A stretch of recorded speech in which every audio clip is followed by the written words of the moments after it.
Good morning mga kuya, mga ate.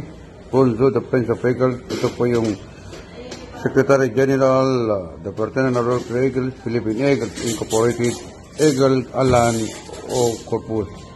Tanungan natin siya sa mga issue na ngayon. Kuya Sik, anong issue ngayon itong nangyayari?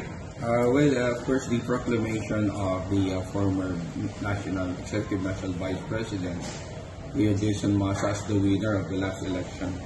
Well, actually, i-correct po natin, let's not be malign, mga kasama. It's not the Supreme Tribunal, but it's the Supreme Councilor himself ang nag-proclaim kay Kuya NBP as National President. Because this is because of his removal, he's being removed from the Supreme Tribunal by virue of the provision of our Philippine Eagles Constitution na nagsasaad po doon na ang Supreme Councilor ay dapat ay isang lawyer. Malinaw po yun. The act of the Supreme Councilor of proclaiming the former ENBP as the National President, and the latters, yung act ni Kuya NBP na for letting himself, allowing himself to be proclaimed, is a deliberate defiance of our Eagles Constitution, and of course, or other laws pertaining to these regulations, which is, I believe, it's a palpable violation of the oath, yung Eagles oath natin, yung the oath and pledge that we did, as Eagles, we are sworn to follow this oath, ang sinumpaan natin. Wala naman siyang karapatan para mag-proclaim. Bakit niya ginawa yun? Likewise, yung ginawa nilang yun definitely is really harmful, it's very harmful and inimical and prejudicial to the interests of our beloved fraternity. Which definitely this will result to factionalism, divisiveness among us members, And para sabihin ko po sa inyo, kaya po tayo natin hindi naman sa gusto nating matanggal si si Kuya Picaredo Llorca sa Supreme Tribunal. Okay. We're just putting everything in their proper perspective. Kung ano yung nakalagay sa batas, dapat po yun po ang sundin natin.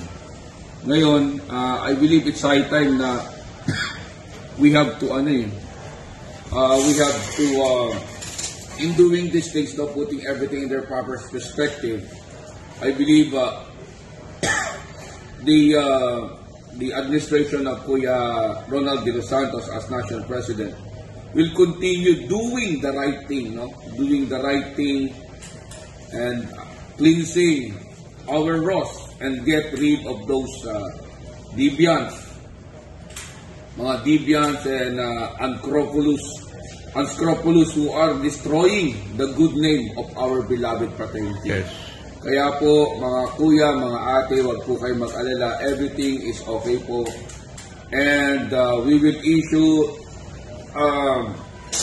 not us actually, it's the Supreme Tribunal going to issue based on this matter. Huwag naman ganun na tanggapin natin kung natalo tayo. Tanggapin natin kung ano yung mga nangyayari sa atin, sa mga kaganapan, We are all temporary in this world. Let's just accept things, with a big heart, Huwag naman yung pagtalo tayo hindi natin matanggap. Hindi pa ba sapat yung mga paninirang ginawa natin, Hindi nga dapat nagsisiraan na eleksyon, sapagkat tayo magkakapatid. Pairalin natin ang harmony, magmahalan po tayo, wag po tayo magsiraan. Yun lang po. Maraming salamat po, mga kuya, mga ate. Opo, ito po yung Secretary General, Kuya Alan Corpus, sa ating opisina para ipahayag natin ng anong mga issue. Malinaw po sa ating election sa November 24 ay malinaw, malaking ang agwat sa pagpanalo ni Kuya Artes. So, huwag nating isipin yan. Ang kailangan natin ay tanggapin natin.